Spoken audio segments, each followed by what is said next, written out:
তীব্র দাবদাহের মধ্যে সারা দেশে দীর্ঘ সময় লোডশেডিং দেখা দিয়েছে। এতে ফসলের ক্ষেত্রে পর্যাপ্ত সেচ দিতে পারছে না কৃষকেরা। এ বিষয়ে আরো জানাতে নাটোর থেকে যুক্ত হচ্ছেন সহকর্মী বাপ্পি লাহিড়ী।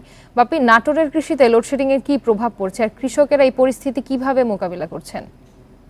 বিকাশে কম খরচে ক্যাশ আউটের লিমিট বেড়ে 50,000, প্রিয় এজেন্টও 2টা।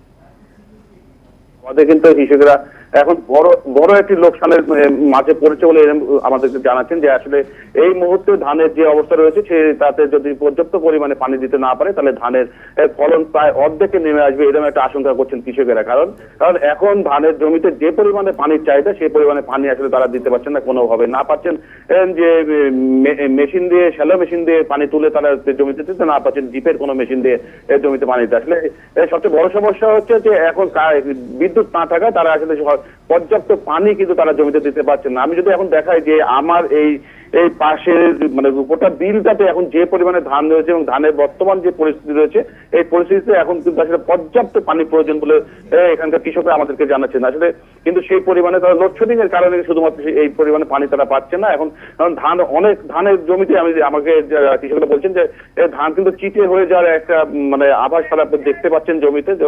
বর্তমানে কিন্তু অনেক ধানই আসলে মরে যাওয়ার আশঙ্কা করছেন এখানকার কৃষকেরা, যার কারণে যে পরিমাণে ধান চিটে হবে বা যে পরিমাণে জমি এই ফসল নষ্ট হবে তাতে এই বড় আমাদের লক্ষ্যমাত্রাটা পূরণ হবে কিনা এটাও কিন্তু কৃষকেরা মনে করছেন। তবে আরেকটি বিষয় যদি বলি, আমি এই বিষয় নিয়ে কৃষি বিভাগের সাথে কথা বলেছিলাম। কৃষি বিভাগ কিন্তু আমাদেরকে বলেছে যে এই পরিমাণে রৌদ্র এবং যদি পানির অভাব থাকে তাহলে সেক্ষেত্রে কিন্তু আসলে কৃষকেরা লোকসানে পড়বে। আর এই বিষয় নিয়ে যখন আমি এই পল্লী বিদ্যুতের কর্মকর্তাদের সাথে কথা বলেছিলাম তারা কিন্তু আমাদেরকে জানিয়েছে যে আসলে এখন পর্যন্ত কৃষকের যে চাহিদা সেই চাহিদা হিসেবে তারা বিদ্যুৎ দিচ্ছে।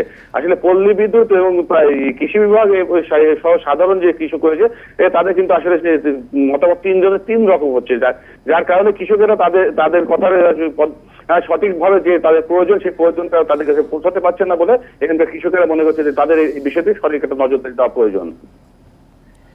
নাটোর থেকে জানাচ্ছিলেন সহকর্মী বাপ্পি লাহিড়ী।